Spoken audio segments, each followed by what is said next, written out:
Ok, prise courte, ça tourne. Ça c'est Puzzles of the World. Et faut jouer avec les mains, donc hop, je vais laisser mes mains. Et donc ce qu'on a, c'est on peut se téléporter dans un autre endroit. On peut mettre la table quelqu'un d'autre pour avoir une autre perspective du canal de Venise. On peut bouger ce livre normalement. Voilà.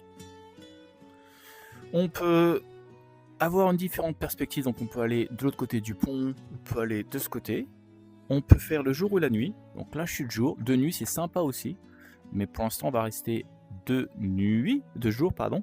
Et là, c'est pour revenir au menu. Là, c'est la musique. On peut l'arrêter.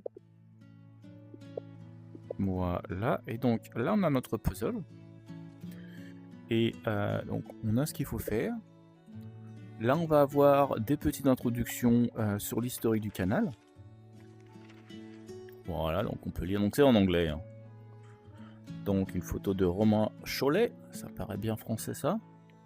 Et donc là, on a la phase 2. Donc, la phase 2, il faut mettre encore plus de... Non, ça, je les ai mis. J'ai fait la phase 2. La phase 3, ça va être le renforcement de la coque. Je sais pas comment ça s'appelle. Donc là, encore un peu d'historique. D'une machine. 98 mètres. Donc, il va falloir mettre les côtés. Hop.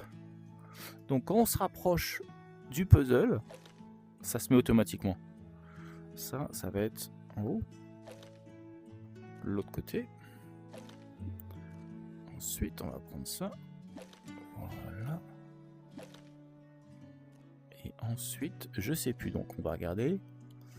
Il faut mettre ça au-dessus. Ensuite, il y a une petite boîte à mettre. Voilà. Il me semble que c'est... Non, plus petite. Ça va être de ce côté, je présume. Voilà. La petite de ce côté. Et la plus grande de ce côté. Et donc là, on va avoir encore d'autres choses à faire. Bon bah voilà, c'est dans la boîte, on coupe. Il y a la pagode de Japon. Et il y a la gondola de Venise. Donc il y a deux choses qui sont disponibles. Je crois que c'est 68 pièces pour ça. Et l'autre c'est 173. Donc c'est le niveau supérieur pour faire la pagode au Japon. Voilà, c'est dans la boîte, on coupe.